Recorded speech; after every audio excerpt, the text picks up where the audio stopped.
Ok, la clase pasada nos quedamos aquí, si no mal recuerdo. Sí, Sí, Ok, dudas, preguntas aquí, jóvenes. ¿No, ninguna? Ok, miren, entonces ahorita para continuar con toda esta parte que estamos ubicando en cuanto a lo que son los elementos finales de control, si se acuerdan anteriormente, habíamos puesto alguna parte de lo que era cómo un fabricante puede, lo que me marca la norma ISA y también la norma IEC, cómo nos pedían los diámetros de tubería antes y después de la válvula.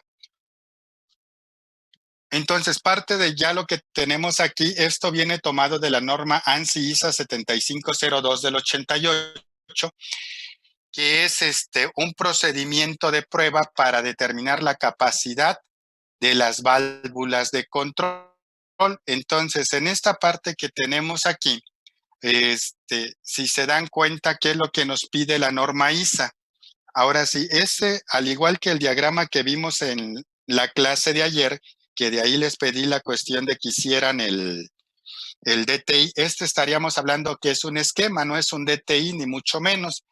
Entonces, en este diagrama que tenemos aquí, si se dan cuenta, el primer cuadro que tenemos aquí punteado nos está especificando ahora sí, la válvula que yo requiero probar. Esta válvula que yo requiero probar también más adelante tiene otro recuadro en donde ahora me dice mi sección de prueba. Esa sección de prueba, si ustedes lo ubican, está delimitada por las tomas de presión que me van a permitir medir la presión diferencial a través de la válvula.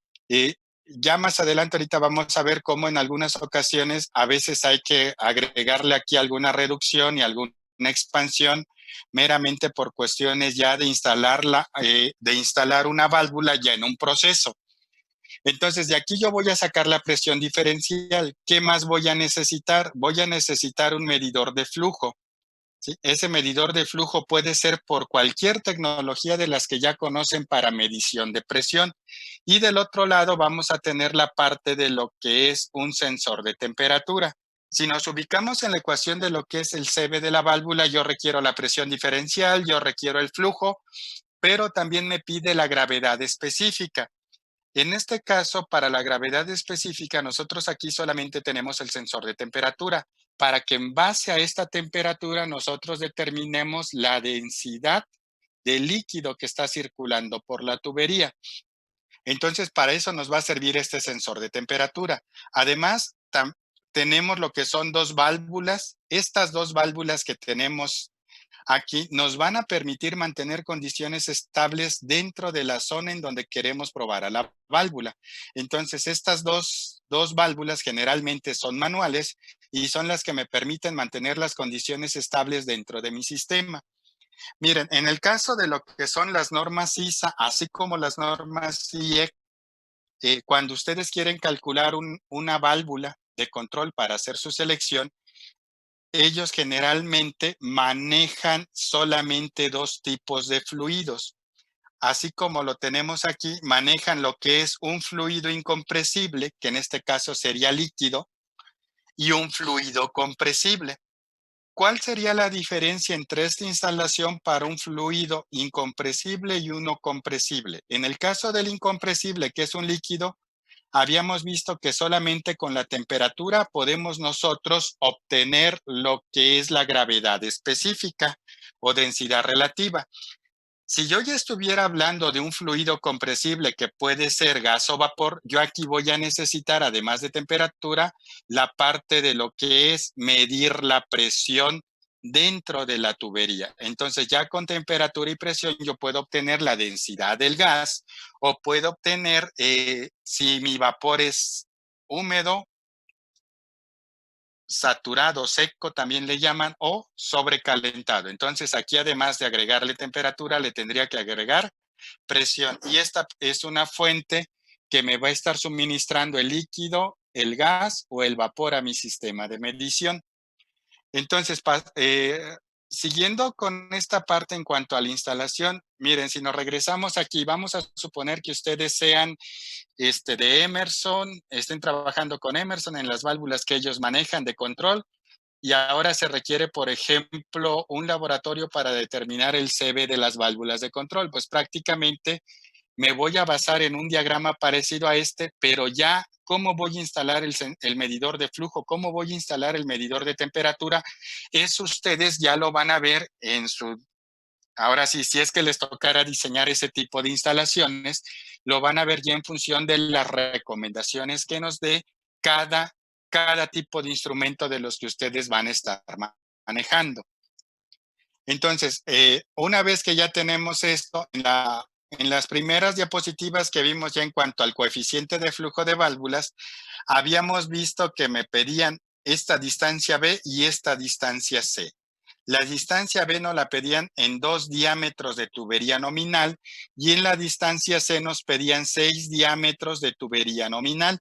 Hasta ahí quedaba el diagrama de la norma. Ahora, en este caso, ya como esta es una norma para probar las válvulas antes de que yo se le entregue a un cliente o para que yo determine ese CB o KB que le va a importar al comprador para la parte de que la válvula cumpla con las características, ¿qué necesito hacer? Necesito, además de esta distancia B, agregarle una distancia A. Si se dan cuenta, aquí, por ejemplo, la distancia A se marca en 18 diámetros nominales de tubería recta. Entonces, aquí yo voy a tener 18 diámetros más estos 2 diámetros, debo de tener 20 diámetros nominales de longitud de tubería completamente recta. Y del otro lado, en donde yo tengo la distancia C, que es de 6 diámetros, le debo de agregar una distancia D. Esa distancia de cuánto va a ser, por lo menos de un diámetro nominal de longitud. Vean, ¿qué también me dice en el caso de la dimensión A? Tenemos este asterisco aquí que me indica que la dimensión A yo la puedo reducir a 8 diámetros nominales si se utiliza la parte de rectificadores o enderezadores de flujo. Y esto lo hacen de acuerdo a las normas ASME, que serían una ASME PTC 19.5 que habla sobre la aplicación en cuanto a medidores de flujo. Cuando ustedes se encuentren ya en su vida laboral que les hablen de un ASME PTC, ¿qué nos está indicando PTC? Es un código de pruebas para desempeño. Así como hay un ASME PTC para la cuestión de medir flujo, hay un ASME PTC para presión, hay otros ASME PTC para temperatura, hay ASME PTC para también hacer la parte de lo que es evaluar plantas de generación de energía eléctrica, y hay un ASME PTC para evaluar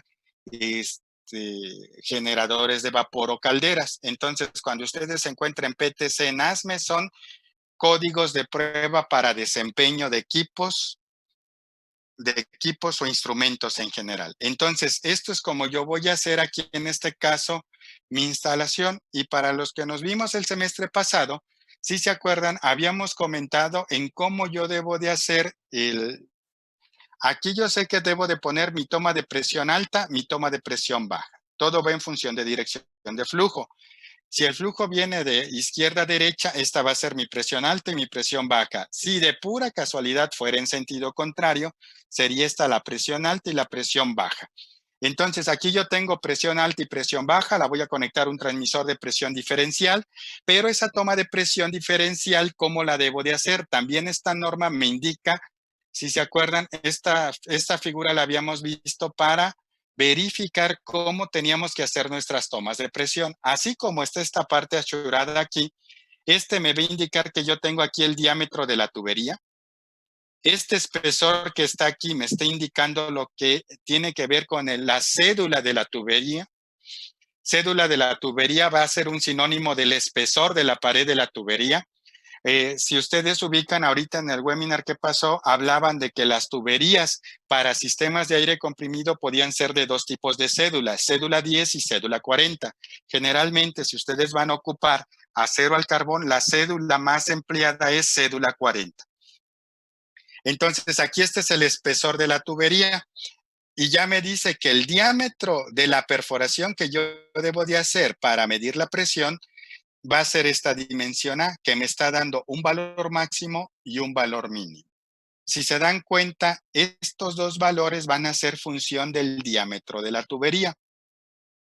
Independientemente del diámetro de tubería que ustedes tengan, señores, aquí yo voy a tener que el valor mínimo de, ahora sí, de la perforación que yo tengo que hacer es de 3 milímetros o de 1/8 de pulgada. Esto solamente si yo estoy siguiendo esta norma, señores. Cada norma luego tienes, como veíamos el semestre pasado, cada norma tiene diferentes dimensiones. Entonces, si yo tengo una tubería de 2 pulgadas o menor a 2 pulgadas, el diámetro máximo que yo debo de perforar para mi toma de presión es de 6 milímetros o 1/4. Lo mínimo, 3 milímetros o 1/8. Si esa tubería está entre 2 y 3 pulgadas, si se acuerdan, aquí estaba también 2,5 pulgadas, entonces ese diámetro máximo debe de ser de 9 milímetros o 3/8 y mínimo 1/8. Posteriormente, si mi diámetro de tubería está de 4, 6 u 8 pulgadas de diámetro, debo de perforar máximo media pulgada aquí y mínimo 1/8, 13 milímetros o 3 milímetros de diámetro. Y si esa tubería es mayor a 10 pulgadas, como luego las fotos que veíamos el semestre pasado de tuberías hasta de 48 pulgadas, el diámetro máximo va a ser de 3/4 de pulgada o 19 milímetros y el mínimo 3 milímetros. Entonces, aquí me dice que una vez que yo ya conozco el diámetro al que voy a perforar para mi toma de presión, esta longitud en donde yo voy a mantener o en donde voy a perforar en la tubería debe de ser mínimo de 2,5 veces el diámetro que perforé o máximo 5 veces. Vamos a considerar el caso que yo tuviera una tubería entre 4 y 8 pulgadas. Y si ese fuera el caso, yo debo de poner 2,5 veces el diámetro que perforé.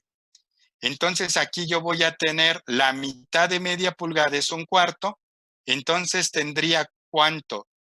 2 veces media pulgada me va a dar ¿cuánto? 1 pulgada, 1/4. Entonces, esta distancia que yo tengo aquí debe de tener mínimo 1 pulgada, 1/4. Y he recomendado 5 veces el diámetro que perfore, entonces estaríamos hablando que van a ser 5 veces, ahora sí que 5 medios de pulgada, que estaríamos hablando de 2,5 pulgadas de longitud. Ya después de que yo mantengo esta longitud constante al diámetro que voy a perforar, ya después hago una expansión a 2 veces ese diámetro que perfore. Y ya en este caso, aquí yo puedo tener una rosca interna o una rosca externa para de aquí ya sacar mi tubing hacia mi transmisor de presión. Entonces, esto tiene que ver ahora con la toma de presión para que yo determine la delta P en mi válvula de control.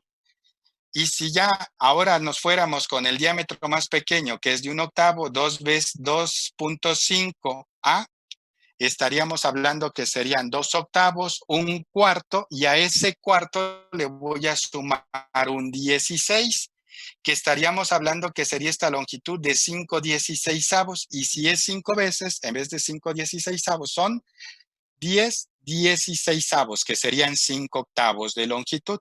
Entonces, así es como vamos a dimensionar estas tomas de presión. Eso ustedes en dónde lo van a poner en un determinado momento que les toque hacer ese cálculo. Eso es parte de la ingeniería básica y de detalle de los proyectos de control y automatización. Pero ahora sí que antes de pasar a la siguiente diapositiva, jóvenes, ya llevamos casi 20 minutos aquí. No sé si tengan alguna duda, pregunta hasta el momento. Los escucho. Yo sí tengo una duda, profesor, pero es como un poco general. A ver, lo Es escucho, acerca, Pablo.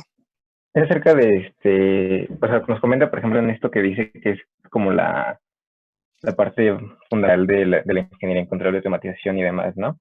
Ujú. Pero tal cual, ahí es como que si va a ser en algún, en algún puesto en específico en donde voy a tener que aplicar todo esto, digamos, o sea, como los tuberos, que pues, tal vez ellos se enfocan en la parte de tuberías Ajá. o este tipo de cosas.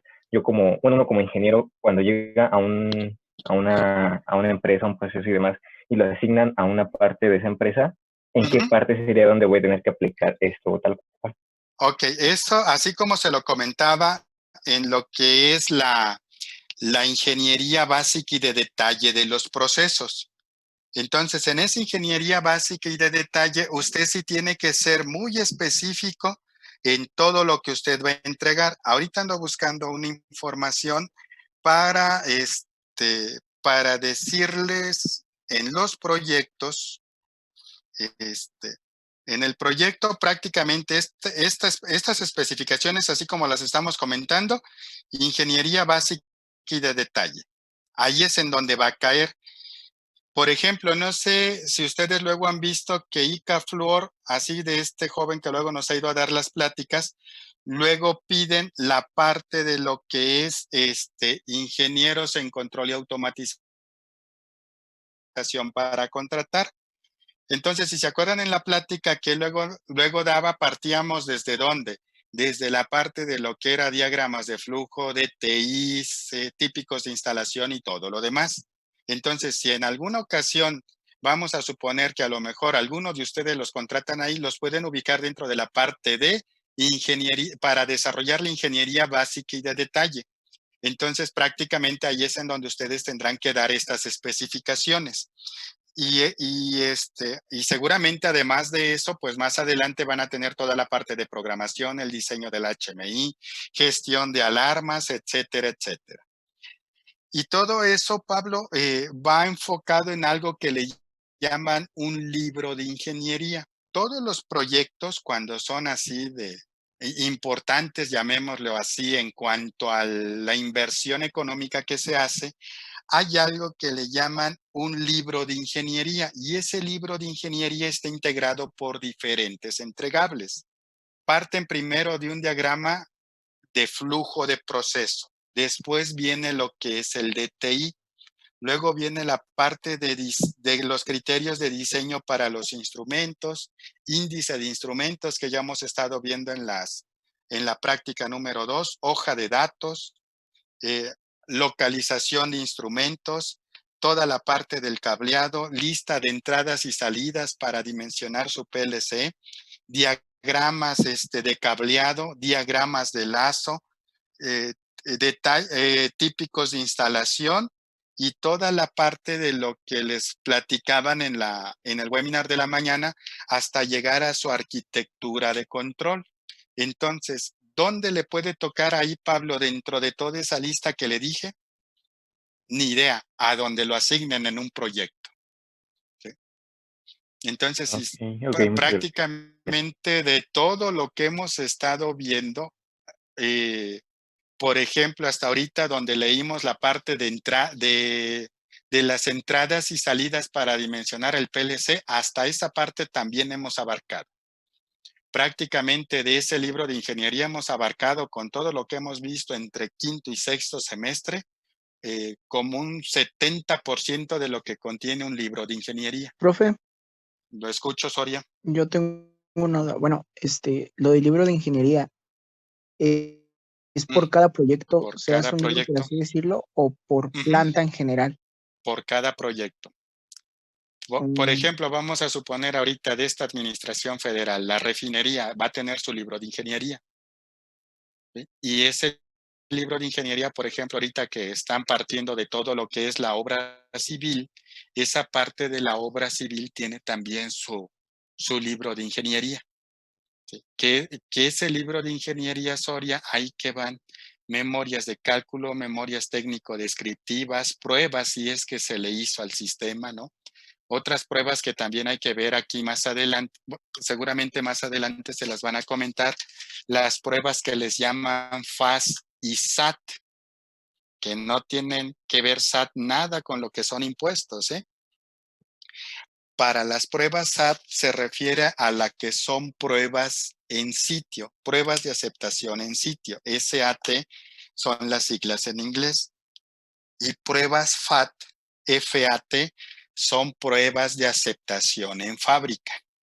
Entonces, también ese tipo de pruebas hay que, ahora sí, las puede contener un libro de ingeniería. Incluso, si usted va a tener, por ejemplo, un sistema instrumentado de seguridad, si se acuerdan en uno de los tantos webinars que han estado viendo, hablaban que luego para los instrumentos que deben de cumplir con un grado SIL 1, 2 o 3, deben de tener trazabilidad de los materiales. ¿Qué quiere decir eso?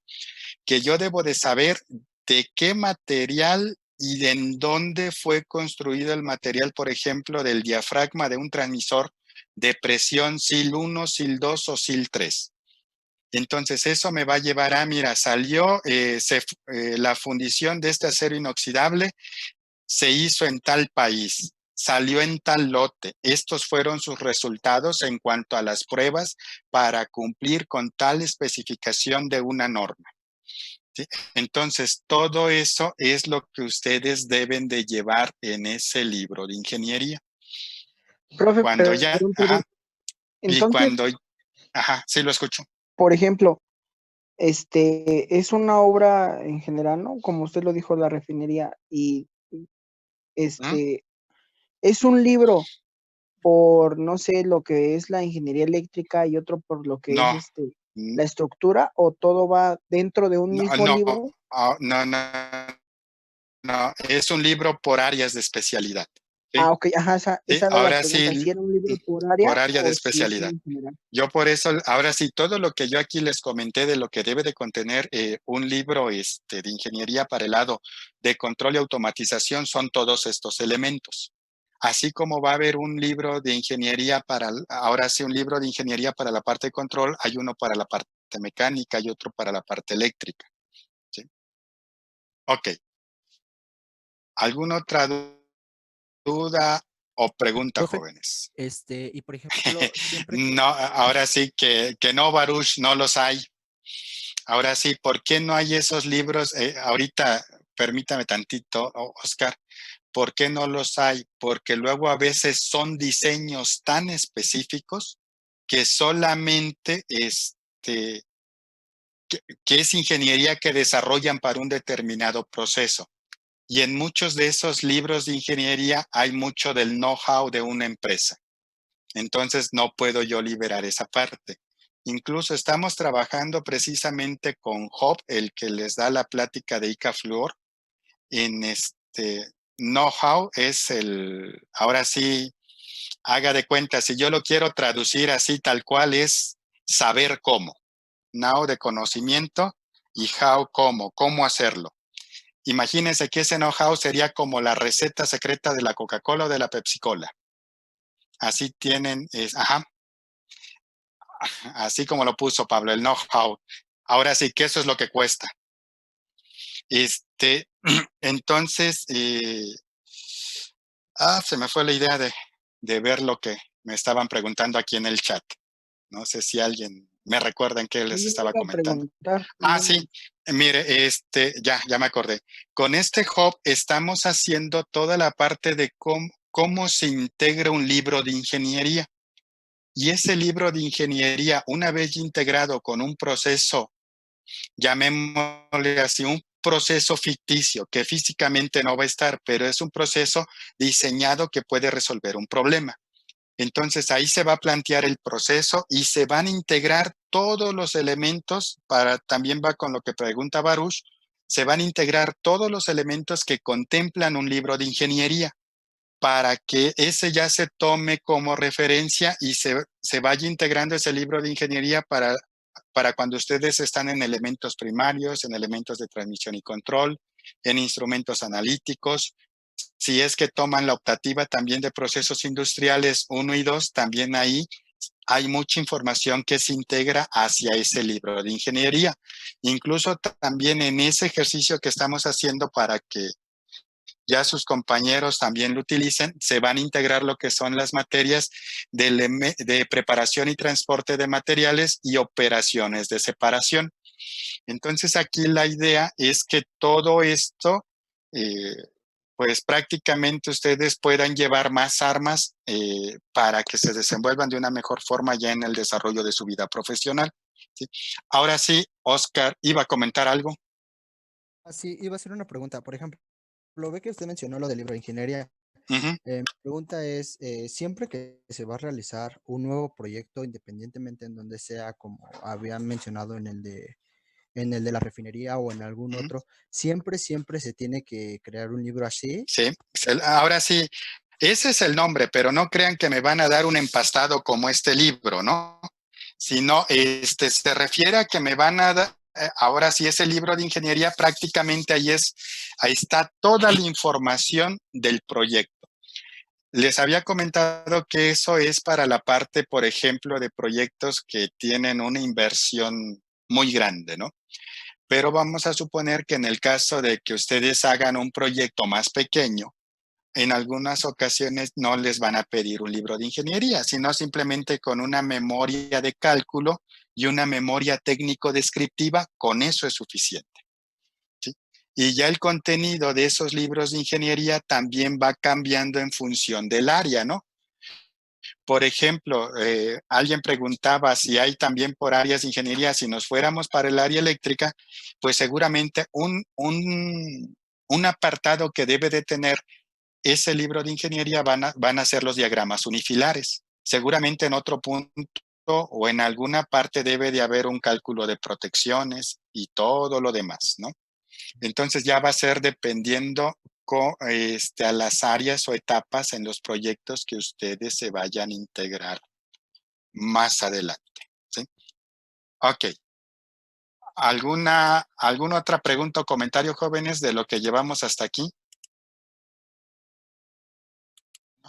Ok, miren, entonces seguimos con esta parte de aquí. Vean, esto que estamos ubicando en esta figura es para ver cómo yo voy a obtener el coeficiente de flujo CB o el KB de una válvula de control. Entonces, si yo quiero obtener ese CB o ese KB, tengo dos opciones. Una de ellas, ¿cuál es?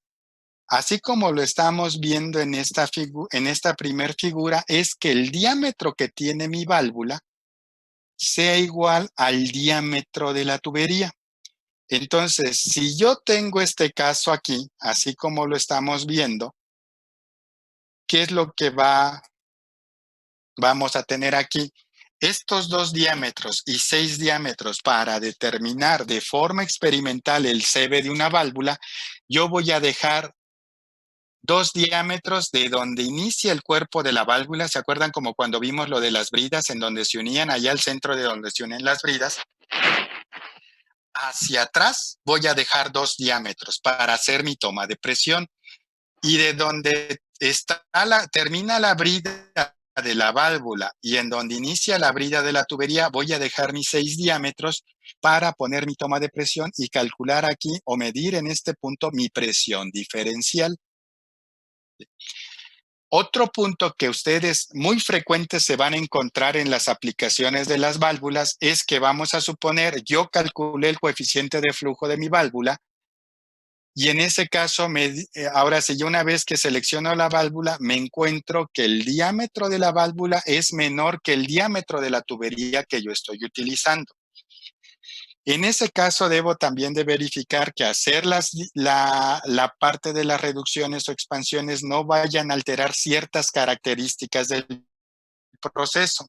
Una vez que eso ya pasó, ahora sí yo puedo, ahora estos 2 y 6 diámetros también los evalúan luego los fabricantes. Ponen la reducción, ponen la expansión y antes de entrar a la reducción mido los 2 diámetros. Saliendo de la reducción, mido los 6 diámetros y ya de aquí yo calculo la presión, mido la presión diferencial. La presión diferencial que yo voy a medir aquí va a ser menor que la presión diferencial que yo voy a medir acá. ¿Por qué? Porque esta presión diferencial que yo mida del lado derecho va a incluir la pérdida de presión en donde, en esta reducción, y la pérdida de presión en esta expansión. ¿Sí? Entonces, son los dos tipos de arreglos que comúnmente me voy a encontrar yo en los procesos. En las válvulas, es más común encontrar reducciones concéntricas que las excéntricas. Raras las excéntricas se las van a encontrar, pero por ahí se las van a encontrar también. ¿Sí? ¿Qué quiere decir una reducción excéntrica? En vez de que se vaya reduciendo en la parte superior, aquí se va a mantener recto y lo único que se va a reducir va a ser en la parte inferior. Entonces, si yo tengo ese caso, sería una reducción excéntrica y una expansión también excéntrica. Así como lo tenemos aquí, esta es una reducción y expansión concéntrica. Entonces, si se acuerdan de lo que habíamos visto en cuanto a la definición del CB y del KB, ¿qué habíamos dicho? ¿Cómo defino el CB? Con estas 5 frases claves que tenemos aquí, las hacemos. Es el flujo en galones por minuto de agua a 60 grados Fahrenheit que pasa por una válvula completamente abierta o abierta al 100% y me genera una caída de presión de una PSI. Ese es mi coeficiente de flujo. CB, el KB va a ser lo mismo, solamente lo voy a cambiar en cuanto a qué, a unidades, flujo en metros cúbicos por hora de agua, entre 5 y 30 grados Celsius, como lo manejan unos autores, u otros me van a poner solamente a 15.5 grados Celsius. Hay quienes me van a decir que es a 16 grados Celsius, 15.5, 16, es equivalente a los 60 grados Fahrenheit, ya redondeado. De una válvula abierta y que me genere una caída de presión de 1 bar. Entonces, si imagínense, ustedes tienen alguna de estas instalaciones en un laboratorio para generar el CB, ahora, una vez que yo ya conozco el CB y me dijeran, por ejemplo, oye, yo requiero que me des el KB, solamente este CB lo voy a multiplicar ¿por cuánto? Por 1.156. Si en un determinado caso yo conociera el KB y no el CB, ¿qué tengo que hacer para obtener el CB? Este KB lo voy a multiplicar por 0.865. Entonces aquí, estas dos constantes que tengo aquí son las que me van a permitir llevar un CB a un KB o un KB llevarlo a CB. Y si se dan cuenta, aquí les volví a poner la ecuación que ese CB es lo mismo que el KB, lo único que va a cambiar van a ser las unidades en cuanto al flujo y la presión, galones por minuto o metros cúbicos por hora, PSI o bar. Y la gravedad específica pues siempre va a ser adimensional. Y si vale 1 en el sistema inglés, también va a valer 1 en el sistema métrico o en el sistema internacional. Entonces, eso es como yo me voy a mover entre un CB y un KB. Ahora sí, antes de pasar a nuestro primer cálculo de un CB, dudas, preguntas, señores. Los escucho.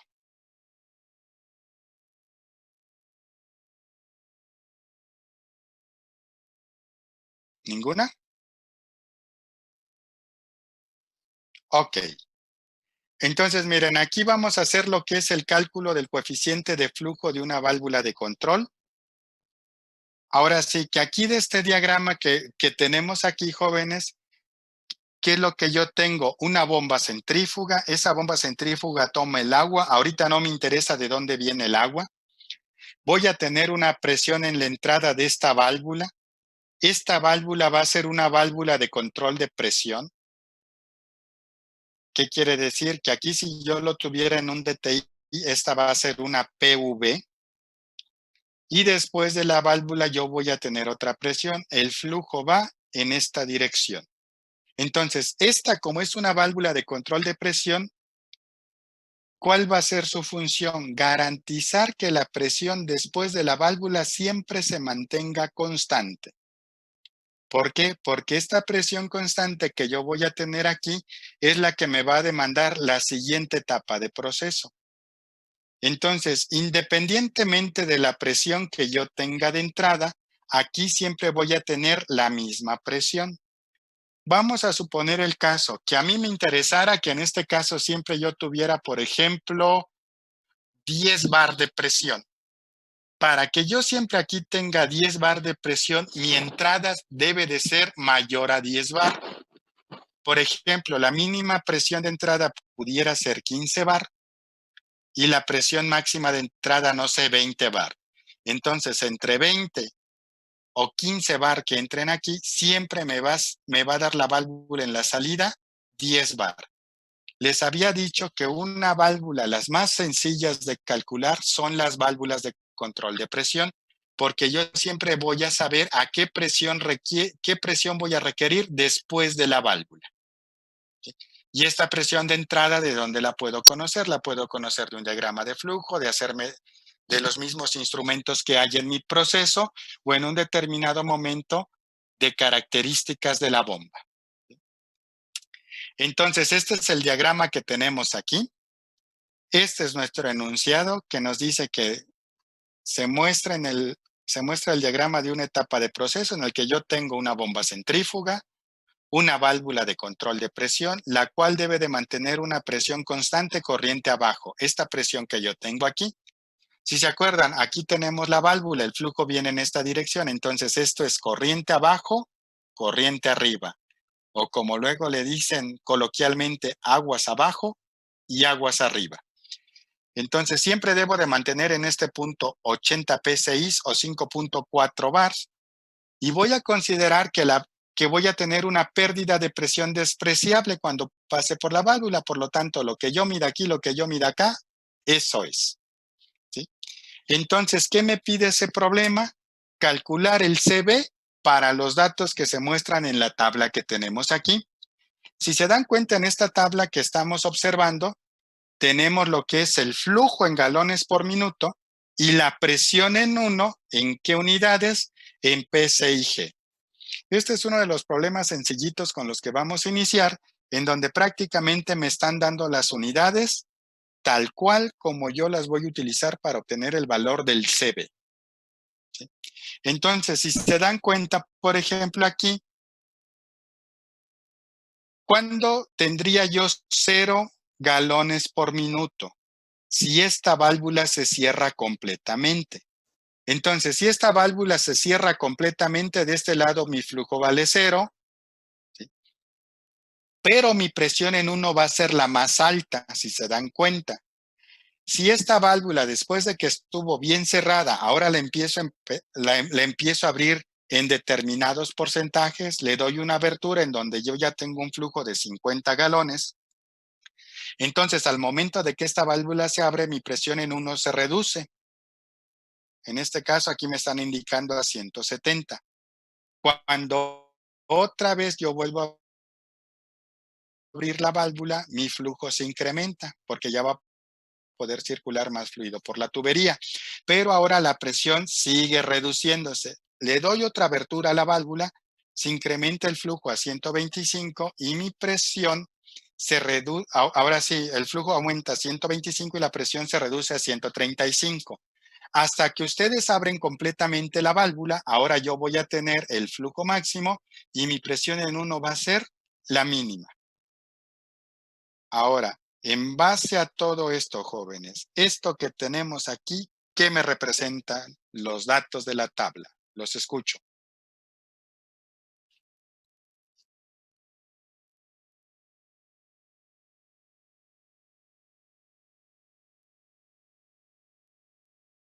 Representa que a mayor abertura de la válvula va a haber más presión, menos presión en el diferencial. ¿Ok? Sí, se va a dar ese caso. Pero estos datos de aquí, ¿qué me representan del proceso? ¿Con quién están relacionados estos de aquí? La válvula, ¿no? No. ¿Están relacionados con el flujo, profe? Casi, pero no. Con la bomba, ¿no, profe? Están relacionados con la bomba, ¿sí? ¿Se acuerdan lo que habíamos visto en las clases pasadas cuando le dedicamos un buen tiempo a ver todo lo que eran las curvas características de bombas y ventiladores a velocidad constante y a velocidad variable? No Sí. crean que nada más, ya nos puso todo esto porque ya ahora sí a lo mejor ni preparó la clase y fue lo primero que encontró. No, sino porque lo vamos a ocupar o ustedes luego lo van a ocupar cuando anden ya, ahora sí, trabajando o haciendo sus cálculos cuando estén trabajando. Entonces, esto de aquí está relacionado con la curva de la bomba, ¿sí? ¿Qué es lo que tenemos aquí? Si se acuerdan, esto ya se parece a las curvas de carga contra flujo que habíamos comentado al inicio de este tema de elementos finales de control. Entonces, fíjense, ¿qué es lo que yo tengo? Para 200 galones por minuto, voy a tener una presión alrededor de ¿cuánto? De 100 PSI. Empecé. ¿Qué le hago a la válvula? La cierro. Cuando la cierro, ¿qué le va a pasar a la presión? Se va a incrementar. ¿Qué le va a pasar al flujo? Se va a reducir, que son los puntos que estamos manejando aquí con estos cuadros, en el marcador con el cuadro. Y la línea punteada es un ajuste por mínimos cuadrados, pero con una ecuación cuadrática. ¿Por qué con una ecuación cuadrática? Si se acuerdan, cuando vimos flujo con el anúbar o el pitot, veíamos que la velocidad es igual a la raíz cuadrada de 2 veces delta P entre ρ. Entonces, si yo quiero la delta P, el flujo de la velocidad, perdón, debe de estar al cuadrado.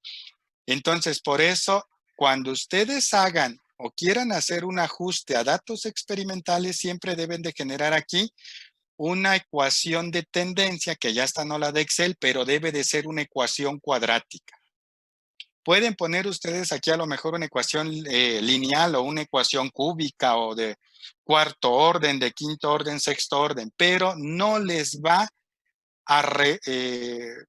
no les va a predecir los datos de forma tan adecuada como una ecuación de forma cuadrática por todos los antecedentes en cómo se comportan las ecuaciones.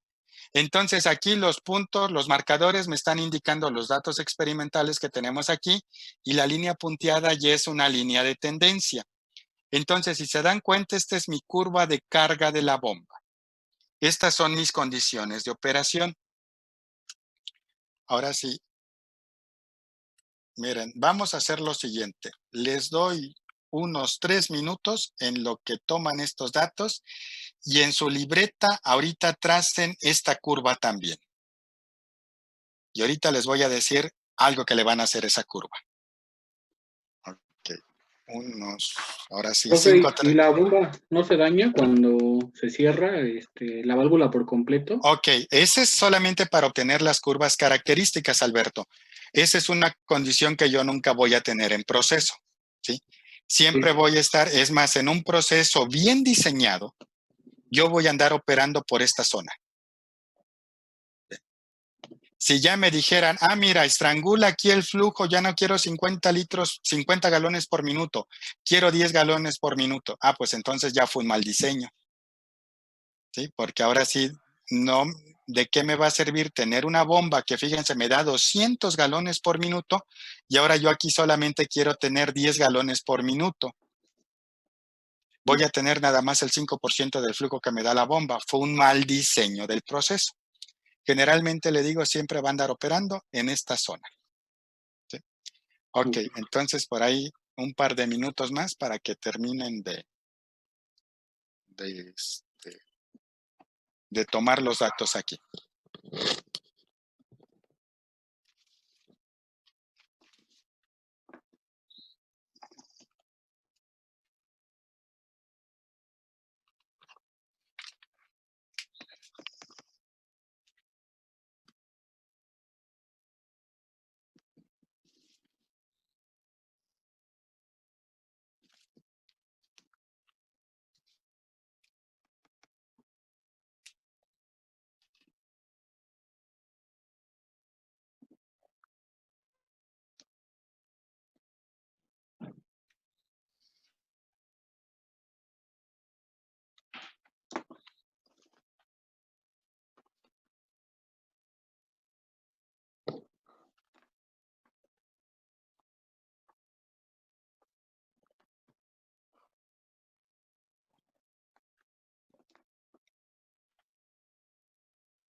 ¿Ya quedó, jóvenes?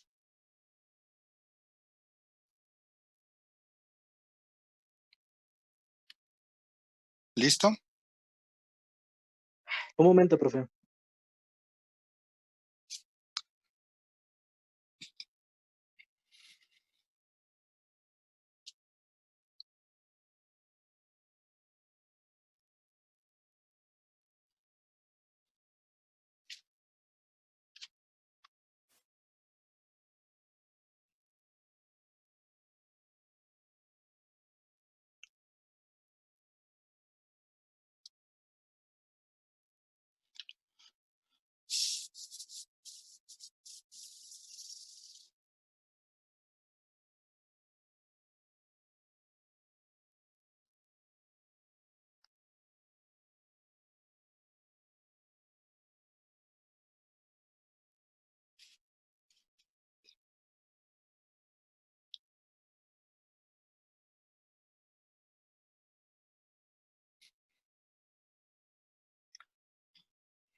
Listo.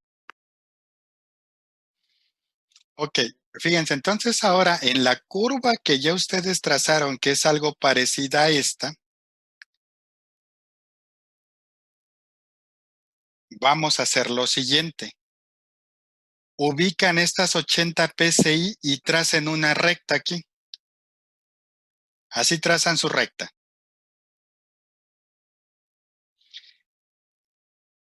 Entonces, si se dan cuenta, una vez que ya tengan aquí trazada su recta, que no me va a importar qué flujo yo tenga a la entrada, ni qué presión yo tenga a la entrada, esta va a ser mi presión en 1 y esta recta que están trazando aquí es su presión en 2. Y ahora sí, la diferencia que ustedes tengan entre este punto y esta de acá es mi delta P. Aquí yo voy a tener una delta P ¿de cuánto? De 20. Cuando yo llegue hasta acá, voy a tener una delta P ¿de cuánto? De 100 PSI. Aquí yo voy a tener otra delta P y otra delta P. Entonces yo voy a observar que conforme vaya a reducir, si yo quiero tener mi flujo máximo, ¿cómo va a ser mi delta P mínima? Cuando yo tienda al flujo cero, mi delta P va a tender ¿a qué? A la delta P máxima, ¿sí? Entonces, de una vez que yo tengo esto prácticamente aquí, ya tengo el otro dato para calcular el CB de mi válvula. Yo requiero calcular el CB que va a estar relacionado con el flujo y la delta P. Ahora, yo tengo aquí 2, 4, 5 condiciones de flujo, señores. ¿Para qué condición calcularía yo el CB? Los escucho.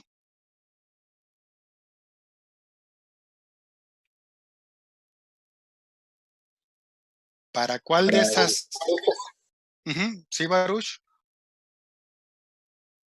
Para la de 150, profe, 150 ¿qué?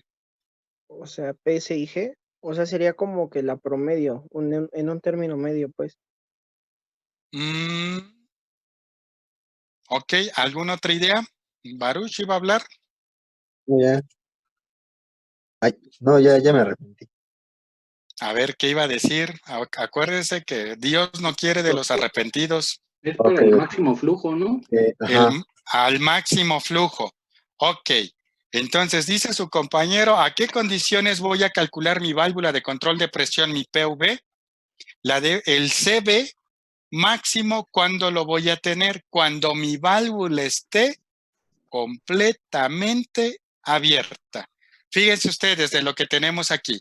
Si se acuerdan, aquí va a tener una delta P más grande, una delta P más grande y hasta mi delta P grandota, ¿no? Entonces, una vez que yo ya estoy aquí, fíjense en la ecuación, ¿qué me dice? El flujo entre la delta P. Si esta delta P es pequeña, ¿cómo es el resultado de esta división? Es más grande, ¿no? Más grande. Es más grande. Conforme esta delta P se vaya haciendo más pequeña, esta relación se va haciendo más grande. Conforme la delta P se haga más grande, esta relación se hace más pequeña.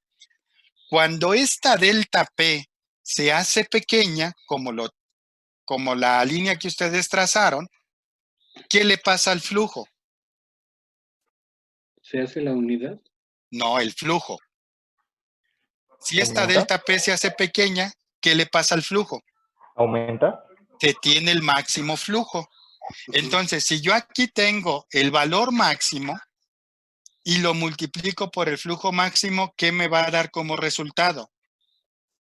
El CB máximo. El CB máximo. Entonces, fíjese, Soria, si yo tomara el valor de 150, que es este que tenemos aquí, yo voy a tener esta delta P que está aquí, va a ser un número más grande que este, por lo tanto, esta relación va a ser más pequeña, mi flujo no va a ser tan grande, va a ser mi flujo intermedio, mi flujo medio, por lo tanto, mi CB no va a ser el CB máximo. ¿Esto hacia qué va, jóvenes? Cuando ustedes quieran calcular una válvula de control para cualquier proceso, siempre lo voy a calcular bajo dos condiciones: flujo máximo y, por lo tanto, delta P mínima. ¿Sí? Ahora, en este caso, ¿me da algún valor de la temperatura o de la gravedad específica el problema? No. No. No, ¿verdad? Entonces, ¿qué valor de gravedad específica consideraría? ¿O a qué temperatura considero el fluido? Condiciones Las estándar. condiciones normales, ¿no? 61. No son las condiciones normales de Ok, no sé, condiciones normales de operación. operación. Ok, estoy trabajando ¿con qué? ¿Con qué tipo de fluido? Los escucho, ahora sí que los quiero activos, señores. ¿Con qué tipo de fluido estoy trabajando? Es un líquido, Es un líquido. ¿No? ¿Es compresible o es incompresible? incompresible. Si es incompresible, la densidad función de quién es solamente. Del agua. Del líquido, ¿no? No, lo ¿Cómo? vimos ayer.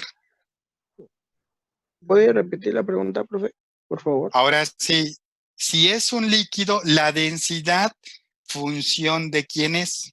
Eso lo vimos ayer. Del agua, ¿no? No, ¿cómo? ¿La temperatura? Solamente de la temperatura, hasta lo pusimos ayer y ustedes, sí, ya entendimos que es 60 grados Fahrenheit, ¿no? Ya ven. Si fuera un gas, entonces sí necesito condiciones normalizadas o condiciones estándar, porque es compresible. Entonces, como yo no tengo un valor de temperatura, como no tenemos aquí un valor de temperatura, ¿qué valor consideramos? 25 grados. No, 60, ¿no? 60 grados Fahrenheit, que es la definición del CB. Entonces, si yo considero 60 grados Fahrenheit como la temperatura a la que va el agua, ¿cuánto va a valer la gravedad específica? 1, porque la densidad del líquido va a estar a 60 grados Fahrenheit y la densidad del fluido de referencia, que es agua, va a estar también a 60 grados Fahrenheit. Eso me va a dar que ese G va a ser igual a ¿cuánto? A 1. Entonces, ya aquí ubicamos que yo debo de calcular el CB máximo, lo voy a tener cuando la válvula esté completamente abierta. ¿Qué flujo voy a tener bajo esa condición? 200 galones por minuto, una presión 1 de 100 psi, y debo de bajar esa presión ¿a cuánto? 80, A son 80. 20 delta. 20 de delta P. Sale. ¿Cuánto vale el CB, jóvenes? 44.72. Ok, ahí está lo que vale mi CB para este caso. Ahora sí, pónganlo en un recuadro, lo ponen en el refri, mi primer cálculo de CB le ponen. Ujú.